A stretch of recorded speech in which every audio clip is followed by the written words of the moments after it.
Hello बच्चों, कैसे सब कैसे हैं मेरे प्यारे से बच्चे। कैसे हो? बढ़िया। बस ये बढ़िया ही चाहिए मेरे को। और थोड़ा सा क्या है, अच्छे अच्छे बनते बनते एक थोड़ा सा काम और कर लो। क्या? पढ़ाई करनी है ना? ज़रूरी है भाई, पढ़ना ज़रूरी है। तुम बहुत अच्छे हो, लेकिन कहते हैं अगर स्टडी मटेरियल नहीं तो फिर कुछ नहीं, सब चीज़ें धरी रह जाती है बेटे। जब क्या रह जाता है शेष, जब रह जाती है कुछ भी कमी पढ़ाई में, बच्चे कितने भी अच्छे हो, सिंसियर हो, लेकिन पढ़ा नहीं तो कुछ नहीं। क्योंकि आजकल सब चीज़ों में सर्वाइवल करना है, सबके बीच यदि दौड़ में साथ में दौड़ना है तो फिर तो अपने को भी उसी रेस का हिस्सा बनने के लिए उतनी ही मेहनत करनी पड़ेगी। कि दुनिया दौड़ रही है, इतना कंपटीशन है, इतना कंपटीशन है कि अपन यदि कोटा, जयपुर, सीकर चले जाएं तो वहाँ इतनी भारी संख्या में भीड़ है कि उस भीड़ को देखकर ही आधे तो दिमाग खराब हो जाता है। पढ़ना तो दूर और सिलेक्शन की तो बात ही छोड़ो। इसलिए बच्चों से एक ही बात कहनी है कि 11वीं और 12वीं ठीक से मेहनत से पढ़ो, ताकि अपन जब भी किसी भी कंपटीशन एग्जाम में बैठे तो ऐसा फील हो कि हाँ, हमें ये सब चीज़ें आती है। मैं किसी भी प्रोफेशन का पर्सनली नहीं कह रही, प्रोफेशन कैसा भी हो सकता है, लेकिन डेडिकेशन ज़रूरी है। जितना ज़्यादा तुम डेडिकेशन दोगे खुद का, वो चीज़ उतनी ही निखर कर आएगी। चाहे वो स्टडी में हो, चाहे वो खेल में हो, चाहे वो किसी अन्य क्षेत्र में हो। किसी भी क्षेत्र में जाना हो तो वहाँ डेडिकेशन चाहिए।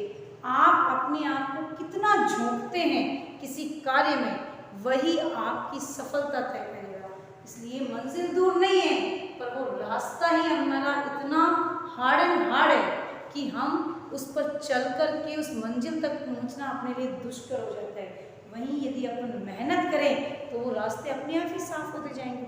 मेहनत का बच्चों कोई विकल्प नहीं है, तो मेहनत तो करनी ही है, ठीक है ना? तो चलिए, मैं उम्मीद करती हूँ कि रोज जो मैं 2 मिनट का तुम्हें लेक्चर देती हूँ ना, वो तुम्हें अंदर से थोड़ा बहुत तो खंखोल रहा ही होगा कि उठ जाओ, है ना, जागो जागो, ये कह रहा होगा। ज़रूरी है, मैं इसीलिए 2 मिनट का स्पीच आप बच्चों के लिए रोज देती हूँ। इसका कोई ना कोई फायदा ज़रूर हो तुम बच्चों को, ठीक है? तो चलिए बच्चों, आज अपन शुरू करेंगे कक्षा 12 के रसायन विज्ञान का अपना जो 11वां चैप्टर एल्कोहल, फिनॉल और ईथर चल रहा था, उसके अंदर अपन एल्कोहल के विरेचन की विधियां डिस्कस कर रहे थे। अपने ने एक चार्ट बनाया था और चार्ट में अपन ने लिखा था सबसे पहले एल्किनों द्वारा, फिर कार्बोनिल यौगिकों द्वारा और फिर ब्रिन्याट अभिकरणों द्वारा। और इसी के साथ अपन ने चार्ट में एल्कीन में 3 लिखे थे, अम्लों के द्वारा, उसके बाद में हाइड्रोबोरीकरण और लास्ट में लिखा था मर्क्यूरीकरण, विमर्क्यूरीकरण। ये सारा टॉपिक हट चुका है, लेकिन फिर भी नॉलेज तो लेना चाहिए। टॉपिक आज हटा है, फिर आएगा नया, फिर से नया सिलेबस उसमें फिर ऐड हो जाएगा। तो अपने को तो हर चीज़ डीप ही पढ़नी है, ताकि हम हर चीज़ को क्लियर करके समझ सकें। कंपटीशन एग्जाम में कभी भी ये नहीं होता कि ये सिलेबस में नहीं है, ये सिलेबस में है। वहाँ तो 11th 12th का कंबाइंड सिलेबस सब कुछ तुम्हें पूछा जाएगा, तो क्यों ना अपन भी सब कुछ ही पढ़ लें। तो आओ बच्चों, शुरू करते हैं। सबसे पहले अपने पास था कौन सा? अम्ल उत्प्रेरित जल योजन द्वारा। पहला हेडिंग डालेंगे, अम्ल उत्प्रेरित जल योजन द्वारा।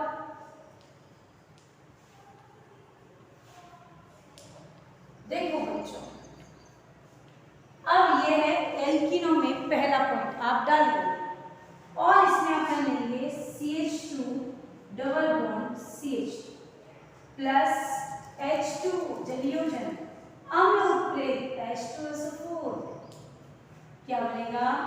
CH2 CH2, इधर H इधर OH, क्लियर? अब यहाँ देखकर ये लग रहा होगा कि H2SO4 का तो कोई यूज ही नहीं है। नहीं बेटा, अपन जब इसकी मैकेनिज्म पढ़ते हैं तो वहाँ साफ साफ नजर आता है कि H2SO4 किस तरह से क्रिया करता। तो आइए अपन इसकी मैकेनिज्म पे थोड़ी नजर डाल लें। क्रिया विधि, क्रिया विधि क्या करेगी देखेंगे मेरे साथ, ध्यान देंगे। अपने पास सबसे पहले अम्ल ही टूटता है H2SO4, सांद्र अम्ल ये टूटेगा H plus plus HSO4 minus. Clear? अब अपनी पहली रिएक्शन, एल्कीन से कार्बोकेटायन का बनना, कार्बोकेटायन का बनना। आओ देखिए, CH2 डबल बॉन्ड CH2 टूटा। देखो बच्चों, यहाँ पर दोनों सममित है, इसलिए कहीं पर भी प्लस कहीं पर भी माइनस लग सकता है। लेकिन यदि ये होता CH3CH2 डबल बॉन्ड CH2, तो अपन जब इसे तोड़ते तो अपने को थोड़ा ध्यान देना पड़ता। क्या? कि किस तरफ प्लस और किस तरफ माइनस। ध्यान देंगे बहने, CH3 जो है वो प्लस आई इफेक्ट दिखाती है और प्लस आई इफेक्ट हमेशा इलेक्ट्रॉन का दान करती है। यहाँ से इलेक्ट्रॉन यहाँ, तो यहाँ से इलेक्ट्रॉन यहाँ ट्रांसफर हो जाते हैं। तो यहाँ पर कौन सा चार्ज बेटे? यहाँ माइनस, और यहाँ क्या आ जाएगा? Plus. Because of plus charge is more stable, किसकी वजह से? प्लस आई इफेक्ट की वजह से। बात समझ में आई?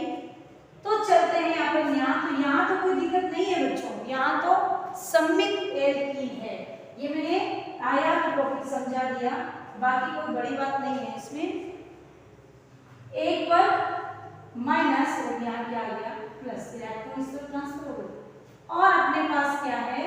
यहाँ पर लगा हुआ है H प्लस, ये वाला H प्लस यहाँ अटैक करेगा किस पर? माइनस पर। क्या आया?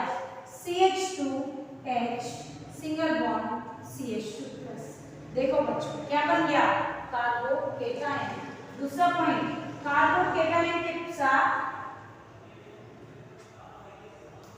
जल का योजन, ये रहा CH2H CH2 plus plus H plus OH minus. CH2 ही तो है, यहाँ हमारा प्लस तो कोई काम नहीं आ रहा है, पर OH यहाँ अटैक कर देगा। तो क्या आया? CH2H CH2OH, और यहाँ शेष रह गया H प्लस। अब अपने पास क्या है? अपने पास HSO4 है, ये HSO4 minus plus H plus is equal to H2SO4। Further क्या बन गया? H2SO4। लेकिन यहाँ जो CH2 के पास H है वो H2O का नहीं है, किसका है बच्चों? अम्ल का है, HSO4 का था। इसलिए H2SO4 में से H निकला, तो यह अभिक्रिया अम्ल उत्प्रेरित हो गई। अम्ल से उत्प्रेरित होकर इसमें मैग्नीशियम हो गया। क्या क्या बन गया? आपके पास एल्कोहल का निर्माण हो गया है। फटाफट स्क्रीनशॉट लेंगे, फिर उसके बाद में हाइड्रोबोरीकरण की रिएक्शन को अपन डिटेल में डिस्कस करेंगे, उसका मैकेनिज्म डिस्कस करेंगे। जल्दी देखिए फटाफट। हो गया? चले आइए। हम उत्प्रेरित यदि आप थोड़ी लिखना चाहते हैं तो मैं बोल रही हूँ, आप लिख लें। स्क्रीनशॉट तो आपने ले लिया होगा। लिखो, जब किसी भी एल्कीन की क्रिया, जब किसी एल्कीन की क्रिया अम्ल की उपस्थिति में,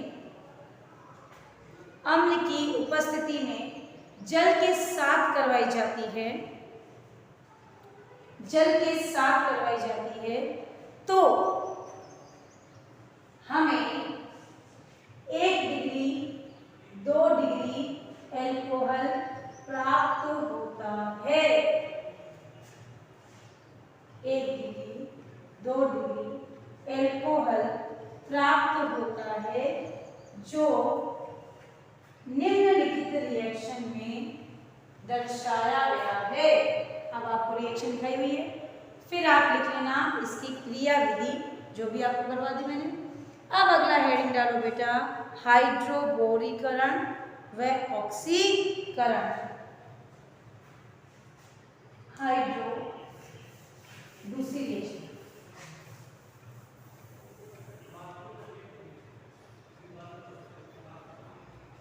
हाइड्रो बोरीकरण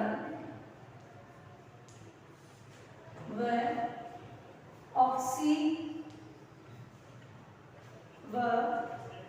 ऑक्सीकरण द्वारा। देखो रिएक्शन के दौरान अपन क्या करते हैं, B2H6 का पहले B2H6 में से बोरोन को जोड़ते हैं और वो किसकी उपस्थिति में ट्राई एल्किल बोरेन बनता है, जो सोडियम हाइड्रोक्साइड की उपस्थिति में हाइड्रोजन पेरोक्साइड द्वारा ऑक्सीकृत होकर एल्कोहल का निर्माण करते हैं। किसकी उपस्थिति में, सोडियम हाइड्रोक्साइड NaOH की उपस्थिति में हाइड्रोजन पेरोक्साइड द्वारा क्या होती है, ऑक्सीकृत होती हैं। तो आप थ्योरी में लिखेंगे, पहले लिखिए, जब किसी एल्कीन की क्रिया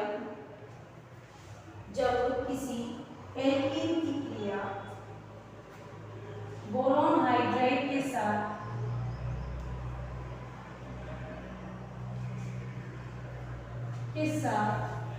करवाई जाती है तो बोरीकरण होता है, तथा बोरीकरण के बाद उसे NaOH की उपस्थिति में हाइड्रोजन पेरोक्साइड के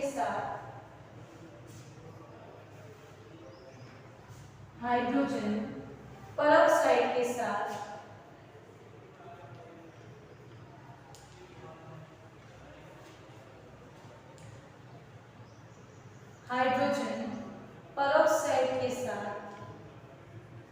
ऑक्सीकृत करके 1 डिग्री एल्कोहल प्राप्त किया जाता है।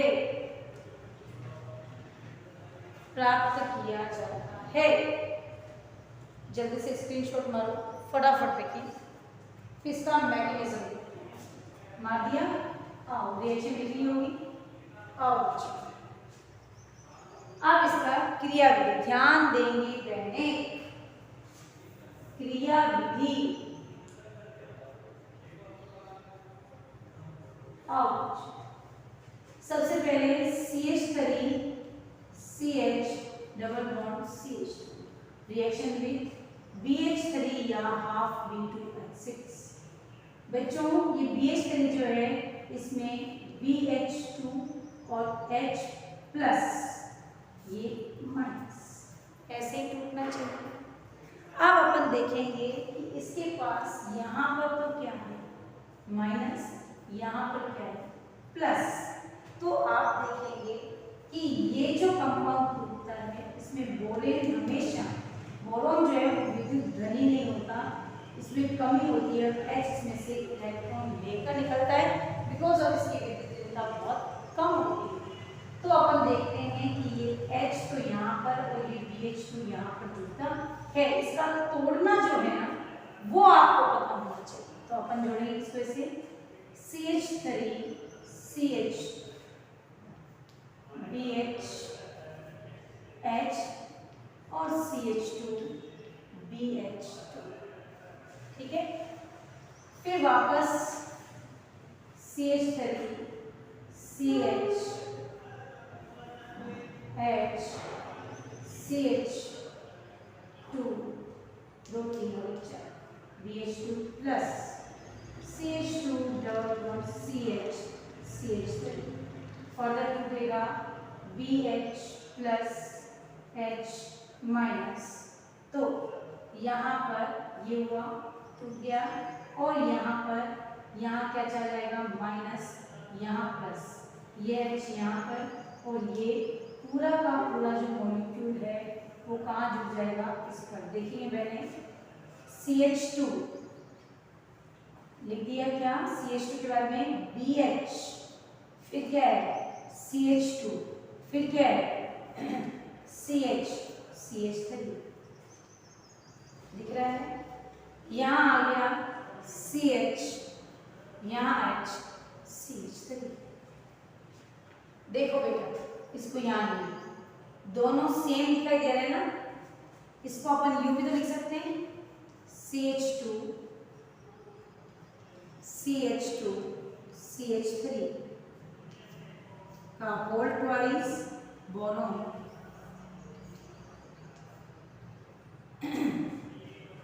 लिख सकते हैं कि नहीं, लिख सकते, बिल्कुल लिख सकते हैं, तो ये दोनों क्या है, सिमिलर है, BH यहाँ पर यू। अब आगे चलते हैं वापस, CH3 CH2 CH2 का होल ट्वाइस BH, ये वापस टूटेगा H माइनस B प्लस, यहाँ आएगा CH2 CH CH3, फिर टूटेगा माइनस, इधर प्लस, ये H यहाँ क्या बनेगा बेटा, 3 हो गया H से, CH3 CH2 CH2 का होल थ्राइस B। अब इसकी हाइड्रोजन पेरोक्साइड की उपस्थिति में क्या करवाते हैं, ऑक्सीकरण करवाते हैं। फटाफट स्क्रीनशॉट लेंगे, देखिए जल्दी से, ताकि अपन इसका लास्ट स्टेप जो है वो पूरा कर सके। जल्दी देखिए बहने, जल्दी जल्दी जल्दी, हो गया। अब ऊपर वाली को हटा करके अब अपन देखते हैं बेटा, ये जो लास्ट रिएक्शन में प्रोडक्ट के रूप में प्राप्त हुआ है, इसको अपन कैसे रीड करेंगे। आइए अब इसके अंदर अपन देखते हैं कि CH3 CH2 का होल थ्राइस बोरोन प्लस किसके साथ रिएक्शन, 3H2O2 के साथ। और 3H2O2 में क्या है, कितने OH, 1 2 3, सही है। H2O2 में 2 OH है, तो कितने हो गए, 2 2 4 2 6, सब 2 2 आओ। अब 6 H2 है, OH है, तो इनको आप ऐसे भी लिख सकती हैं, OH OH OH OH OH OH।